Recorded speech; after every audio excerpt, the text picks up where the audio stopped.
History Bluffs, the game of moderately fun facts and majorly fun bluffs. We're back, and I don't know if you can call this Season 2 premiere if the Season 1 was only 3 episodes, but here we are, having fun and telling fun stories. We're going to start this episode that's coming out so close to Christmas with a game of Where's the Lie? I'll recount a mostly true tale from history. Hidden within it are 5 history bluffs that our panelists will compete to identify. The panelists will buzz in and call out what they think are the bluffs. If correct, they get a point for their team. However, if they call a bluff on something that was true, a point will get added to the other team's total. This round's topic, the War on Christmas. No, not that one. I'm talking of the Christmas War of 1659. And here we go.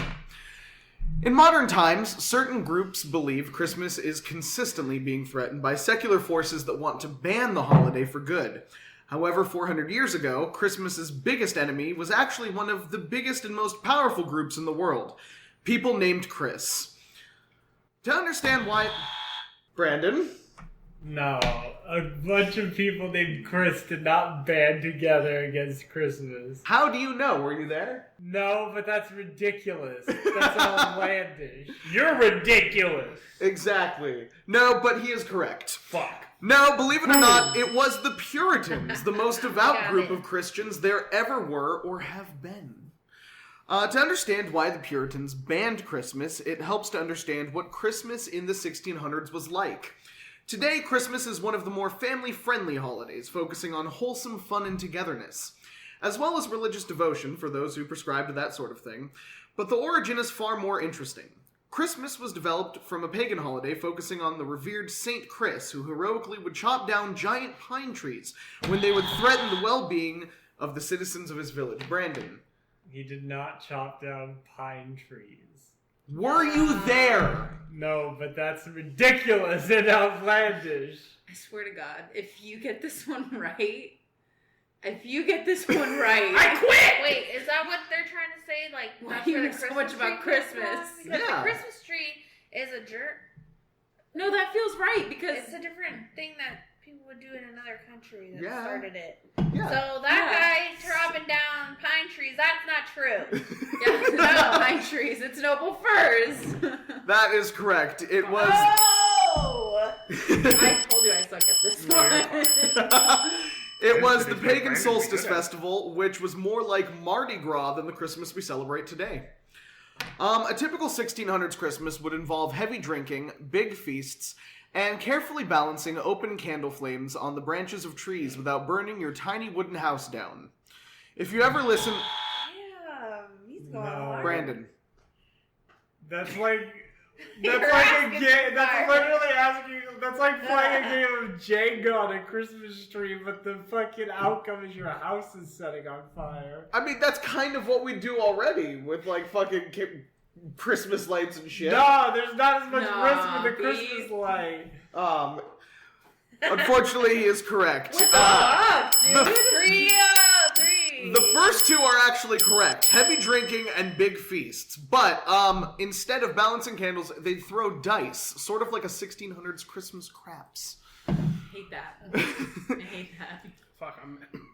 If you've ever listened to We Wish You a Merry Christmas and thought, now bring us some figgy pudding, we won't go until we get some, sounds ominous, it's because less prosperous members of the community would visit their wealthy neighbors and ask for favors. If they were denied, things could turn violent in an act called waysailing, which is where the word wailing comes from.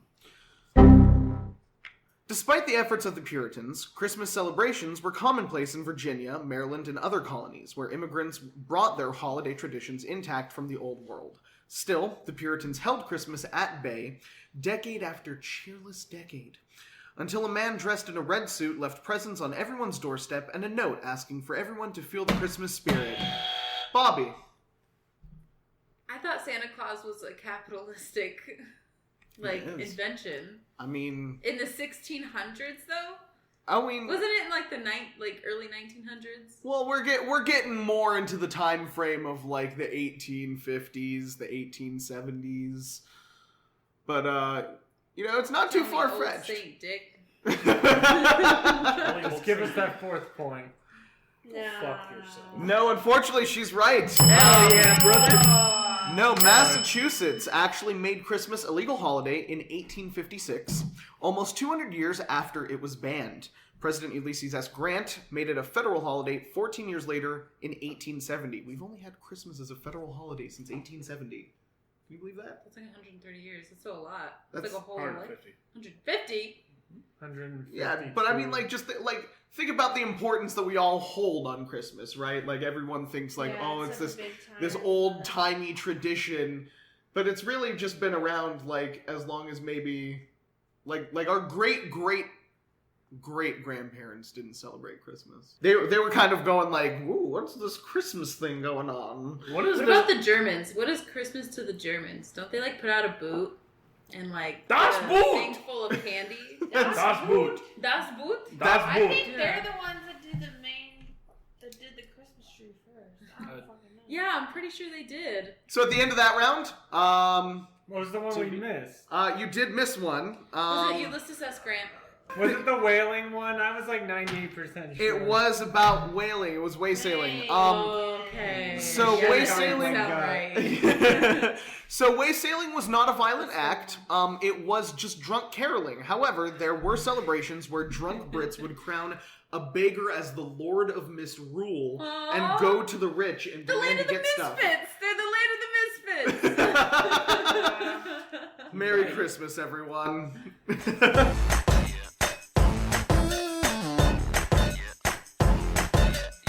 Our next game is called Through the Teeth. Both panelists on one of our teams will read a story from the card in front of them. One of them is a real story from history. The other is a history bluff.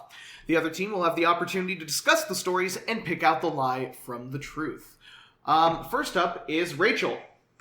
W.C. Minor was an American Civil War veteran, a patient in a British mental institution who contributed to the Oxford English Dictionary. He would read from his collection of the 16th and 17th century literature and send in quotes that used the various words editors were working on. From 1882 to 1902, he would go on to contribute over 12,000 quotes to the dictionary. Eventually, his delusions became so strong that he thought he was being abducted He thought he was being stolen to Istanbul. as a sex slave, Fuck leading yeah. to a chain of events that including cutting off his own penis and dying shortly after being deported back to the U.S. by Winston Churchill.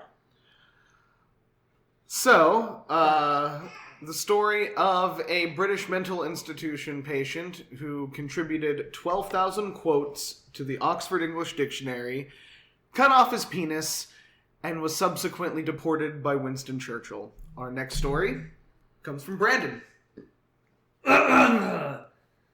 The grilled cheese was created due to a shortage in lunch meats from WW2. While the Allies were fighting Nazis, Americans were fighting terrible sandwich options. All processed meats were rationed for the war efforts.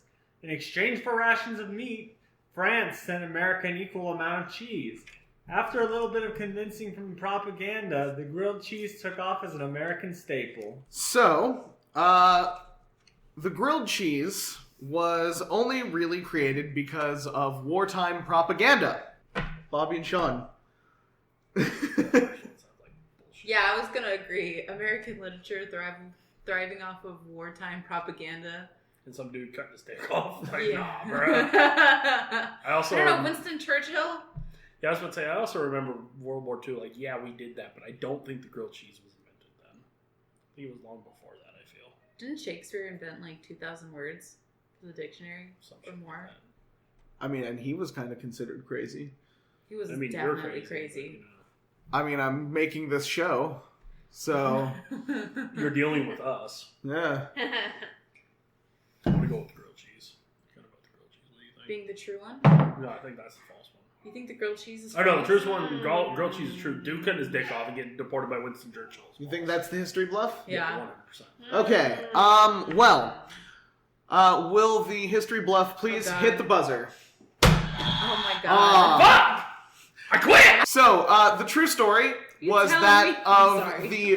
the American British mental patient who contributed 12,000 quotes to the Oxford English Dictionary. And yes, he was actually deported by Winston Churchill as then Home Secretary of the UK. But did he cut his own dick off? He did cut his own dick off. He genuinely thought he was being taken as a sex slave to Istanbul from London every single night.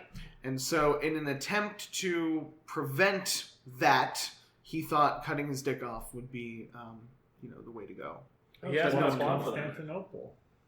Istanbul is Constantinople now. It's Istanbul, not Constantinople. No, been a long time gone. And Whoa. But that's nobody's business. Is this but the turn? Constantinople, been a long time gone. Constantinople, why did Constantinople get the works? That's nobody's business but the turn. Our final game of the show, Quickfire Bluffs. Our panelists have their own individual history fact, but some, maybe even all of them, could be complete history bluffs. Some of them could be completely all true. Our team's left to decide if the panelist is a true history buff on the subject or if they're telling a history bluff. 1 point to the team if they get it right, point to the other if they get it wrong. This is your opportunity to make up some points, Team A. Don't come for me like that. In an effort to try and help you get some points, we're going to start with Brandon. In 1378, the cardinals of the Catholic Church were unhappy with the newly elected pope, so they elected a different one. This created a lot of confusion for the Catholics and hurt the reputation of the church. The popes were asked to mutually resign or allow a council to select which one should be named the true pope.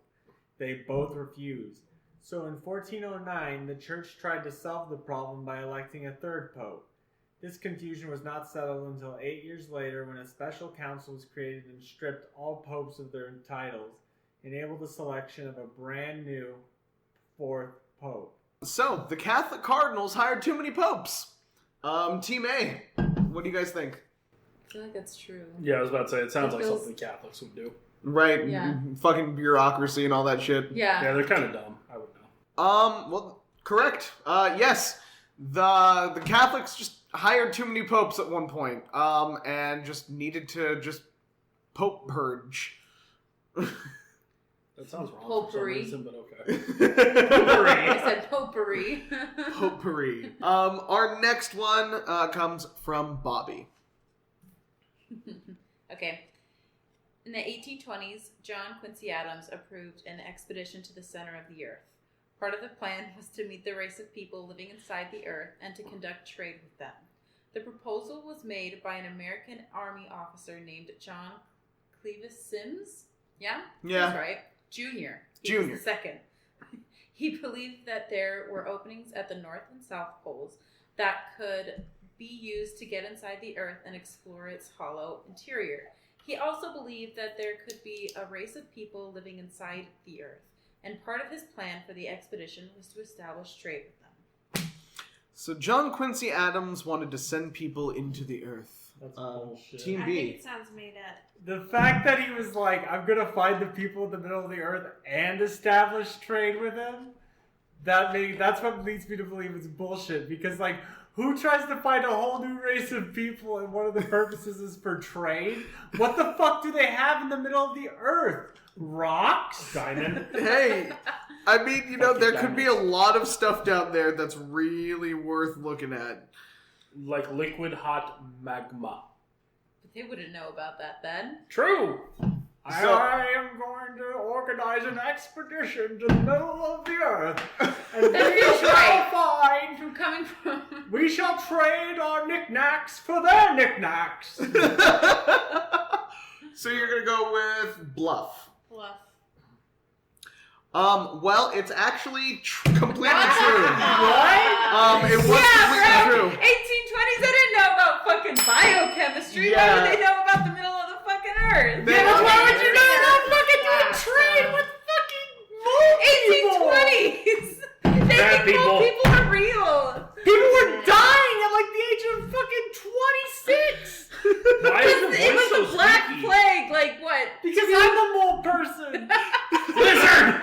Lizard laughable by most people, but when Symes lobbied the government to fund his expedition, John Quincy Adams said yes. However, Adams' term in office ended before the plan was carried out. And once Andrew Jackson became president, he put a stop to the plan. The only reason why we didn't do this is because just his term ended. Because he didn't get a chance to fucking put it in action. That sounds about right. What a brilliant idea from a fucking stupid president. Our next quickfire bluff comes from Rachel. All right. Hell yeah, brother. Alexander Graham Bell, inventor of the telephone, received a prank call in what is considered the first reported form of hacking. Someone built a telephone based on the seminars hosted by Bell and patched their way into the private network built by Bell. So Alexander Graham Bell was the first recipient of a prank call, and it was the first case of hacking, almost. Team A. I feel like it's true. Yeah, I think it's true because I'm pretty sure Family Guy told me it happened. I'm pretty sure there was an episode of Family Guy that had this exact fucking story.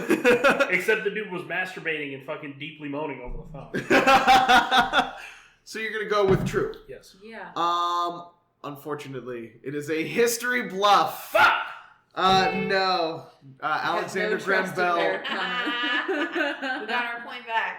From everything that Never trust Family Guy. Damn. I failed horribly. I'm sorry about it. From everything that I could tell, Alexander Graham Bell is very secretive with this stuff, so he probably would not be hosting seminars.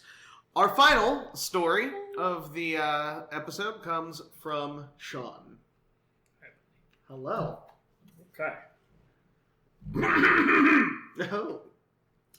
King Charles VI of France, who reigned from 1380 to 1422, struggled with delusions all of his life.